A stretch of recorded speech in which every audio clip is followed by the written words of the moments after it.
Fun with coding in the virtual FTC world. Welcome to the project. Thanks for taking some time this afternoon. This is a subset of the FIRST robotics program. FIRST is the world's leading nonprofit STEM program. We're in 70 countries and we have over 8,000 kids in Illinois who are involved in it.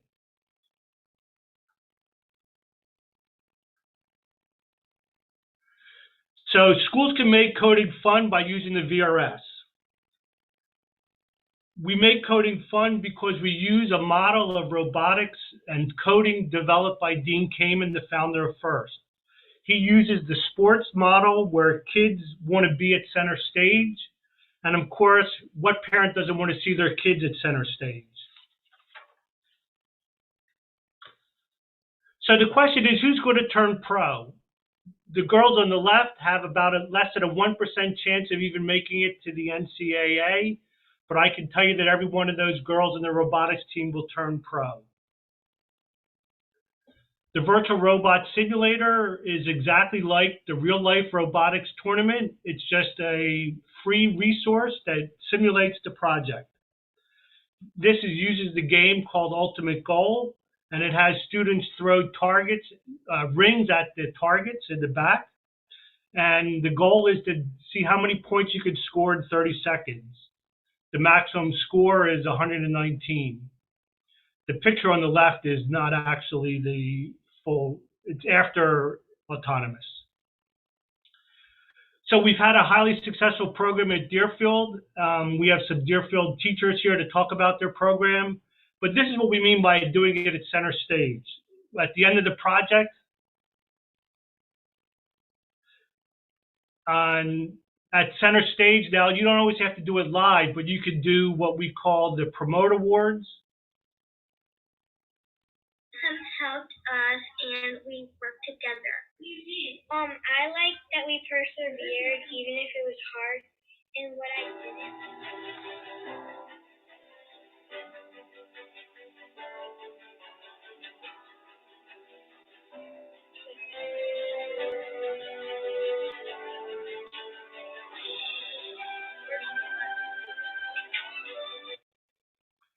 And of course, there's Robot Performance Awards. Sorry, go back here.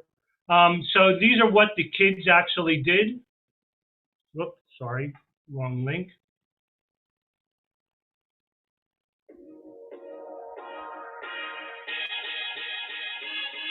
So these videos were played during for the entire school.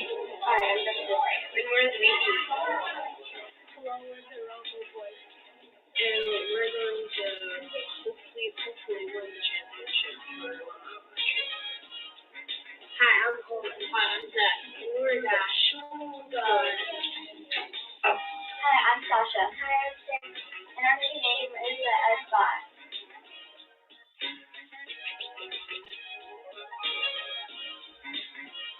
Check the score down here.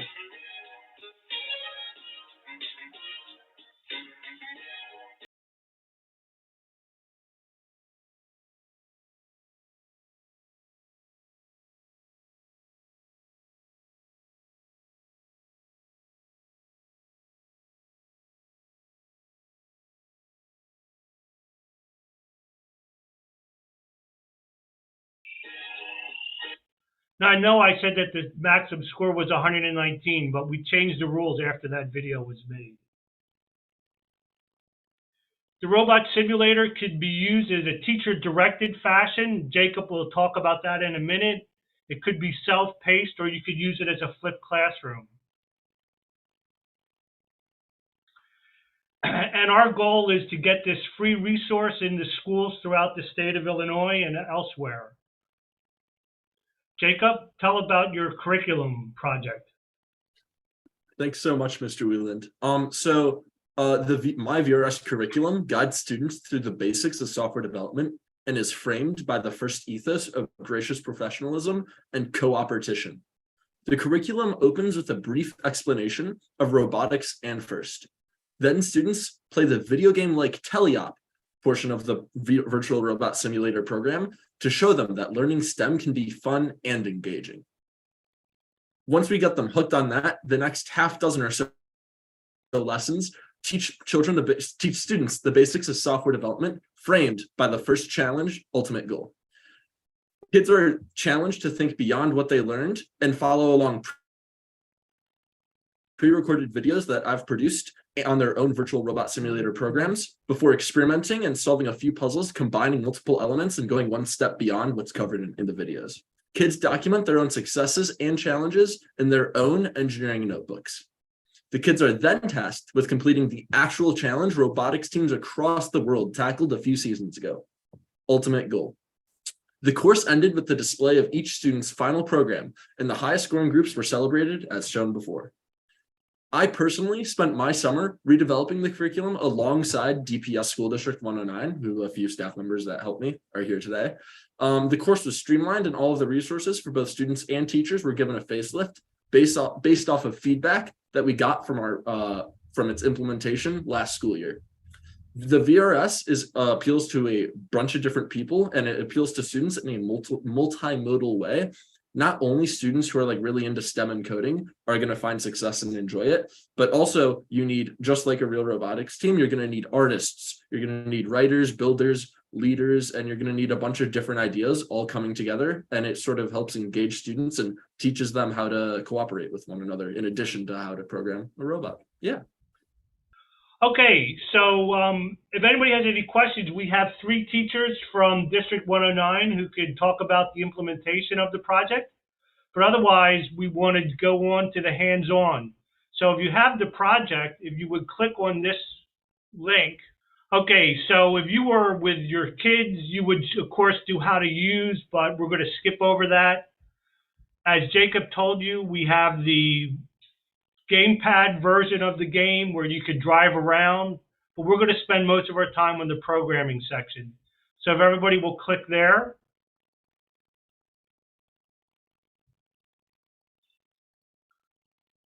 And you'll have this pop-up show up.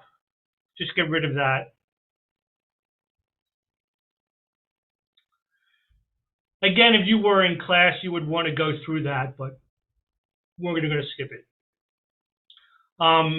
So the first thing we want to do is just check to make sure that everything works.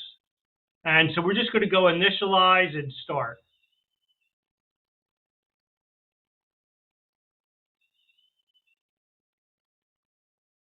And reset the field. Anybody have any problems?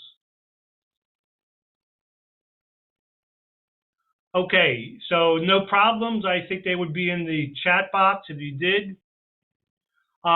So we have the telemetry window. So first off, all these windows are expandable or collapsible. Telemetry window just means that's where data goes. The field is where the scoring element is explained. But we're going to spend most of our time in the novice coding window. And we could look at each lesson. And each lesson has a task, a video hint, a video solution, and we give you the code. So if you were working with students and you didn't know what to do, you could always look at the code. If the students are working on their own and they get stuck, they could always look at the code.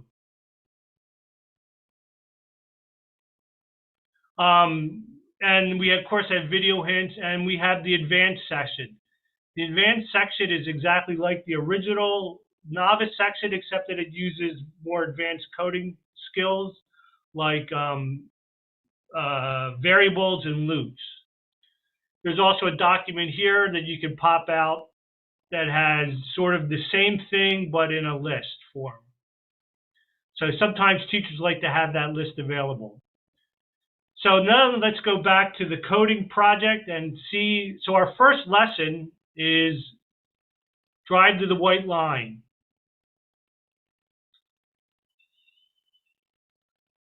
So we didn't get to the white line.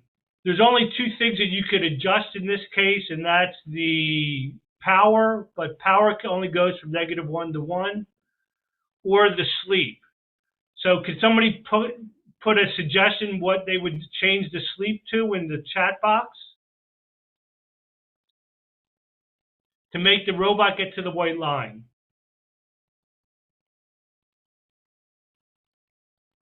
So we have to go for a little bit longer. Anybody have a suggestion? Just pick a number.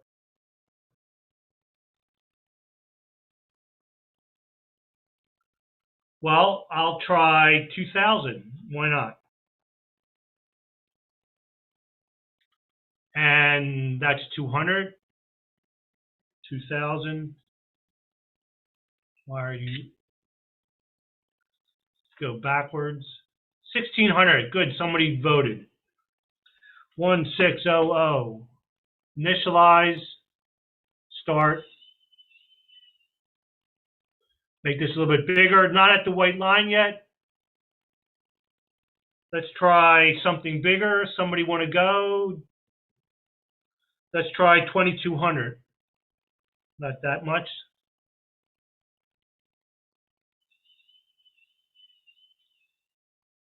And we could, of course, go to 2,400, and that's probably good enough.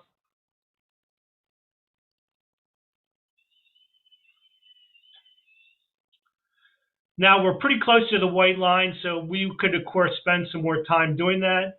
But let's figure out how to drive. Our next challenge is to go to 4 motors. And so we're going to come over here to actuators, DC motor, quad, and we're going to pull these 2 over to the left, more to the right, my fault. I'll give you a second to do this if you're following along with us. And we're just going to replace these other blocks.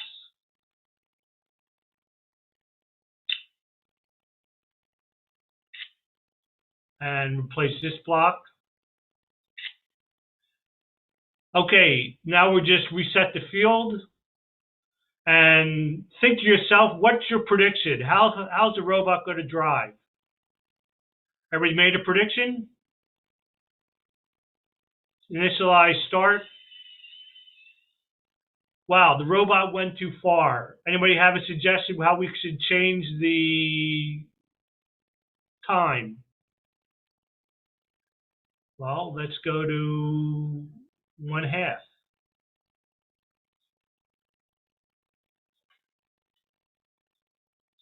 And run the program.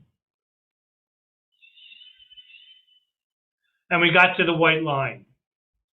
Now, in order to really make the robot work, we have to learn how to make it go backwards. So what we're going to do is we're going to duplicate this. Duplicate a sleep command. Put that under here. Maybe.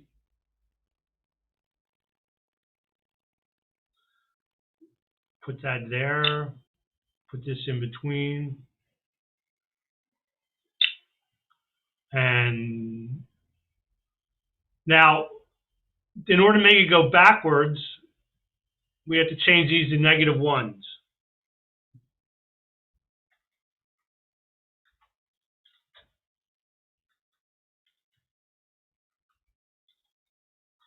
And we don't want it to go all the ways backwards, so let's just make it go back 600 milliseconds.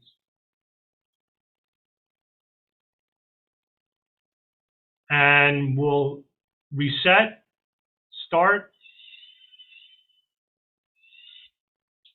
and we went backwards. All right, so now we're going to reset the field, and now we want to do something different. It's called strafing. And strafing means driving sideways.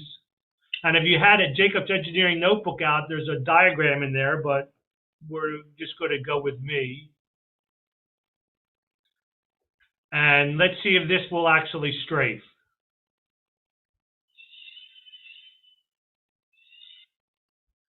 Got you. Anybody have an idea how we could change that to make it go straight back and forward? Well, let's duplicate this. Duplicate this. And is that going to strafe back and forward? So we'll test our program out.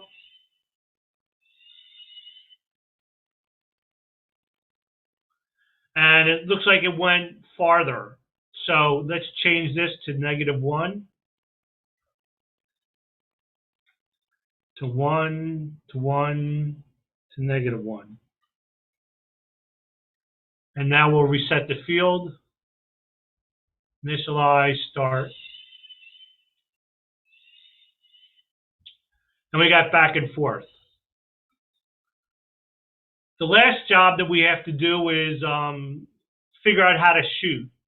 So we'll reset the field and we'll give ourselves a little bit of room. So we need to take a new motor. So we're going to go to motors and we're going to take this one over and put it there. And notice that we can change this to, in this case, we want to spin the flywheel. And we need to put a sleep in there. And I sort of know the answer, but we'll start with 3,000. And is that going to help us shoot? Well, we got to do another motor to make the motor shoot. So we spun the wheels. Now we do the duplicate that. And we change this to shoot the wheels. Shooter. And duplicate the power. And now we'll reset the field and run the program and see what we get. Forward, sideways, back and forth.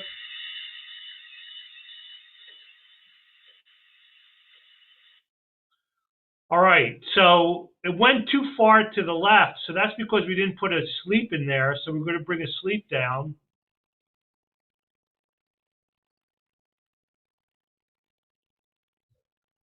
Sorry. Make some room. By the way, you can save your program, so we're going to do save as. Shoot. Test.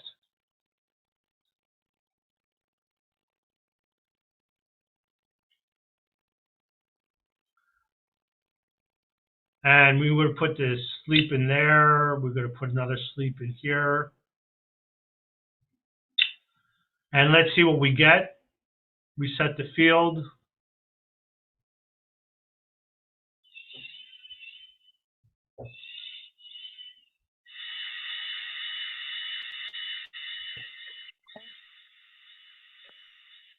All right, so we didn't quite hit it right, so we went a little too far in our sleep, so let's try this at 400.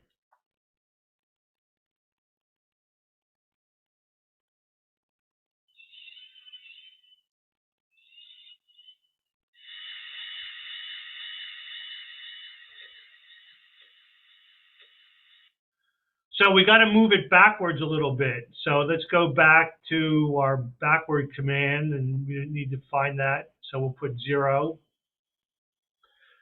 So we'll change this to duplicate. We want to put this in here. And let's do -0.4.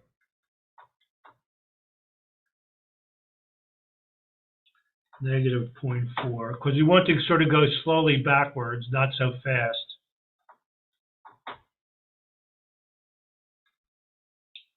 -0.4, -0.4, go up, -0.4.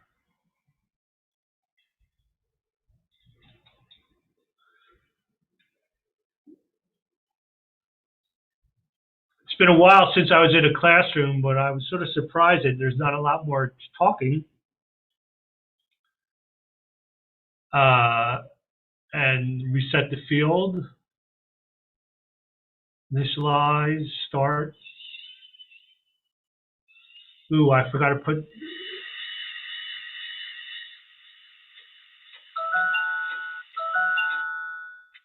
And you can see that it scored for the red team. So we need to change that. We need to put another sleep in there. And this is how you get the competitive part of the project, where the kids work on learning these things. Now, of course, in a classroom, I've done sort of 3 weeks worth of learning in 1.5 hours or so.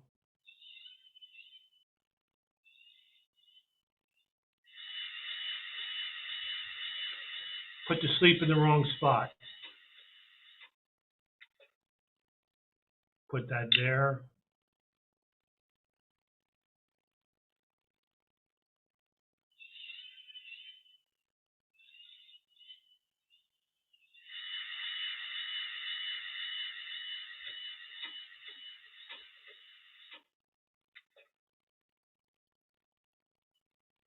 Oh, I've got to put a 0 in there.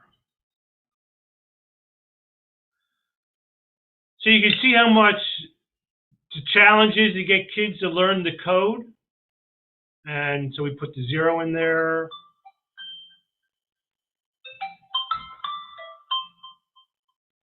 Sorry about that.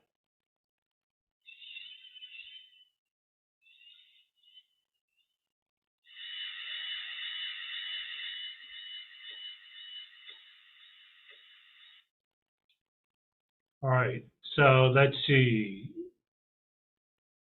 Go this now, a little higher. So does anybody want to show what they've been able to do? Or just want to watch me?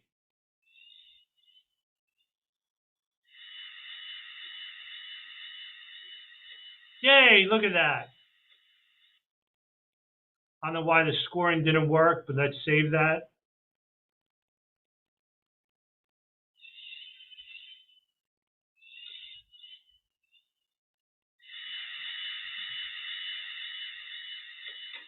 There it goes.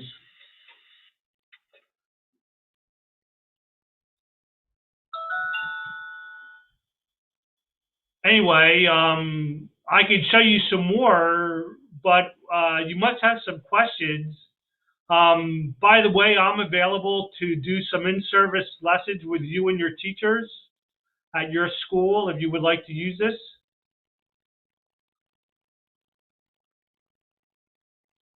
Mr. Weiland, can I give a little bit of an overview? Just absolutely. Take it away. So for those of you on here, my name's Tracy Hoyt. I'm an instructional coach in an elementary school. And what we did was we wanted to bring coding down to the younger grades. And we use this virtual robot simulator as a tool to do that.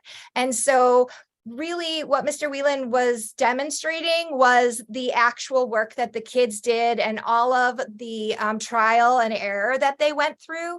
And when this is shown in a classroom, you have kids really, really engaged in trying to make this work and trying to be successful at the task. What really the curriculum is about is each week, the way that we went through it, we would show different parts of ways to gradually scaffold that learning for them over a 7 to 10 week period of time. And each time a little lesson was taught, they would then go and try to replicate that on their own. And they would use this, the VRS, to practice doing that. And so the competitiveness of trying to score the highest points was very, very motivating for them. And they were really engaged in trying to do the math and the trial and error necessary to get the highest amount of points. The curriculum really sort of says at the very beginning how this is something that you guys are going to compete with within your class. And that idea of they had to pay attention so that at the end they were able to best compete and best represent what they could do was also very, very motivating for them. And so I just wanted to kind of give like an overview of what Mr. Weiland was showing you. And let you know that when we did this in our school last year, it was wildly successful. The kids were thrilled with it. They looked forward to it every day. They still commented about it after it was over, that they still wanted to do more with it. And then we started again this year doing it, and we're finding the same thing, that the kids are extraordinarily invested in doing the work, which we all know that engagement piece is so huge. Finally, the engineering notebook was just an incredible way so that not just one person was sitting at the computer, but rather they were working as a team, coming up with questions and making speculations and checking what they questioned, and trial and error and how it worked, and making hypotheses for the next time that they went through it, how that would change and what the results would be.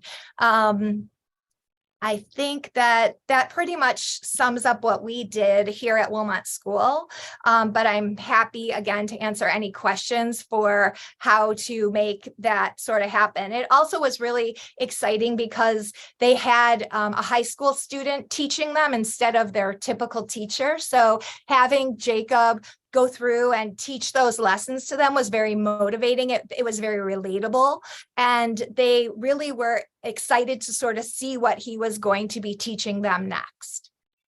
And we have 170 teams throughout the state of Illinois, and almost all of them would love to meet you and your kids at the school and come in and bring the regular robots in, just like Jacob and his team did with the District 109 kids.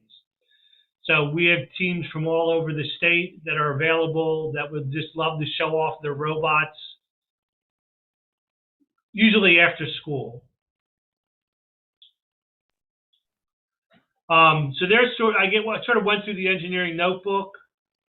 The intro slides we have the teaching materials that you could use. This is sort of what I call a turnkey presentation. I believe that what District 109 does is they play these videos on the day one. They do the day two videos, and that's how they start off each class. Correct.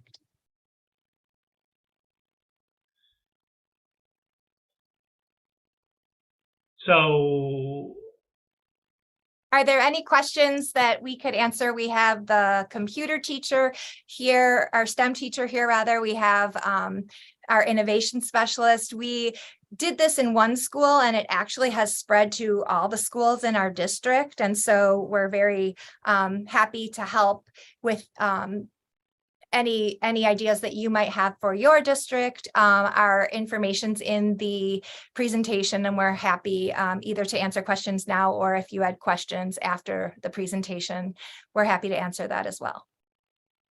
So here's some teaching resources. They're sort of pretty large. There's another link to Jacob's presentation, the videos, some research on coding in elementary schools, why you should do that. There's a link here to Illinois standards and Common Core standards. And there's, of course, our questions. I've gotten to the program. I'm on my computer now.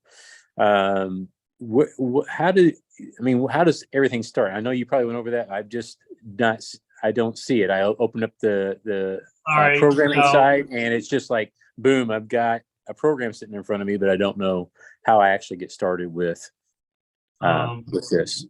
So you're on the orange. Go ahead.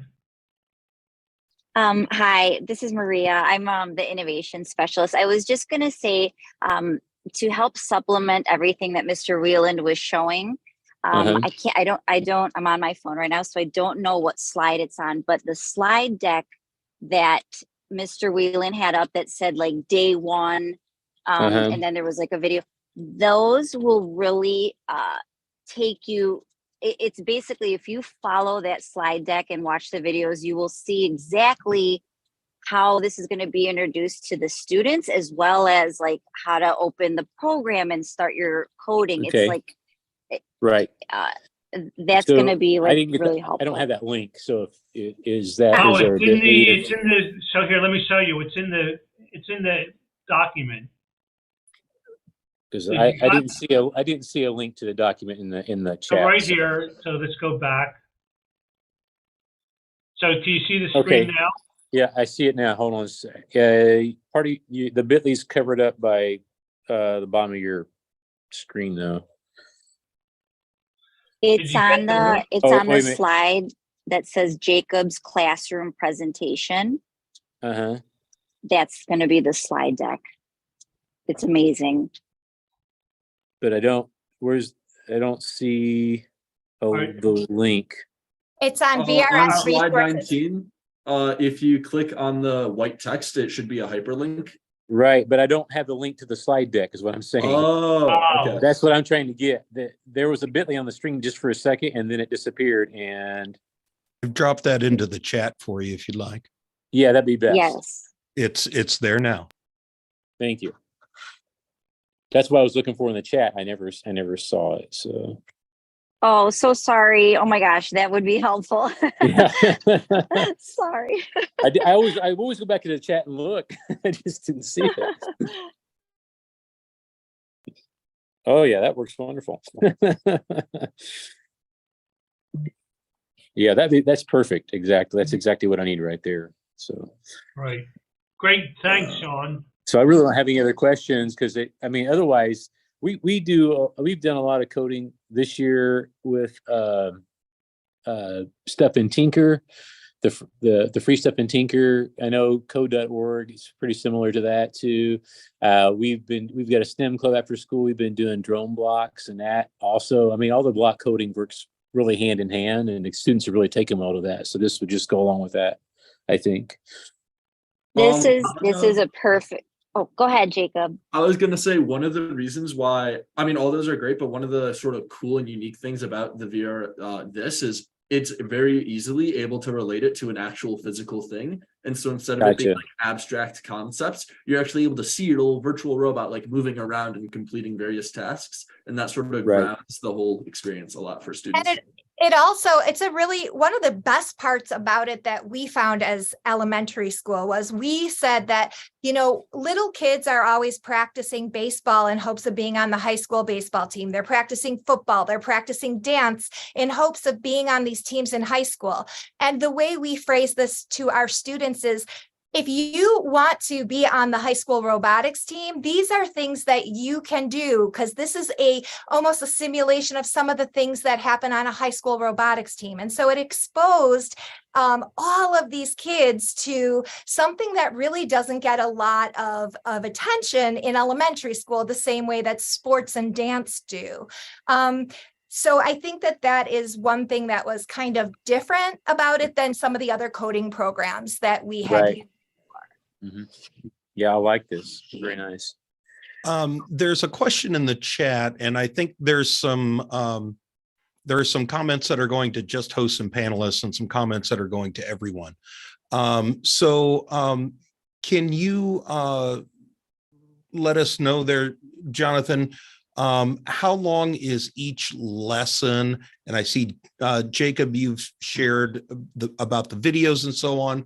Can you give us kind of a time frame that would happen in a classroom? The teachers would be better able to do that. Yes. Maria? Priscilla? Hi. I'm Priscilla, Sims, a STEAM teacher, and I can speak on this. So I don't we're echoing. I'm gonna go out here. Sorry. So each lesson we start off with that notebook that you saw, Jacob's notebook that he shared in the chat, or it was in the link in the document in the chat. And there's about a 5 to 10 minute video at the start of each class that we watch all together. And in that video, he goes over what the skill is that they'll be doing. So for example, drive to the white line, learning how to strafe, launching rings, using the wobble goal.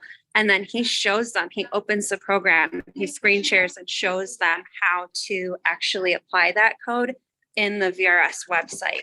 So then after that, the class is 30 minutes. So we have a couple questions, maybe some further clarification, and then they have a solid 20 minutes to apply that. They have the videos in their engineering notebook that they can refer to and rewatch as they're doing their own coding with their partner. And then we found that the 30-minute time period is plenty of time for them to have success to achieve that goal for the day and have time to reflect in their notebook. Great question. Thanks. Thanks for the answer, Priscilla. Of course. And I think they meet twice, 2 or 3 times a week in Deerfield, right? Yes, twice a week.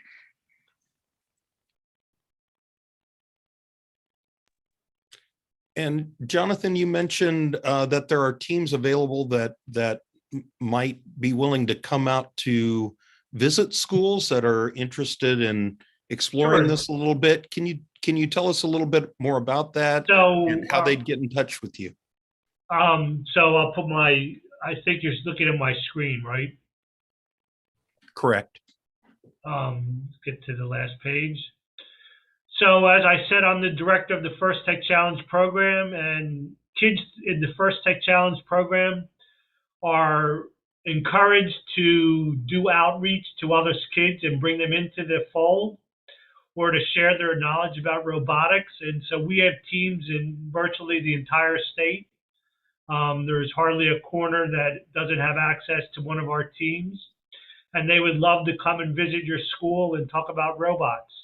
Matter of fact, the state championship's this Saturday. If you're in the Elgin community area and you want to stop by Elgin Community College, you can see 38 of the best robot builders and programmers in the state.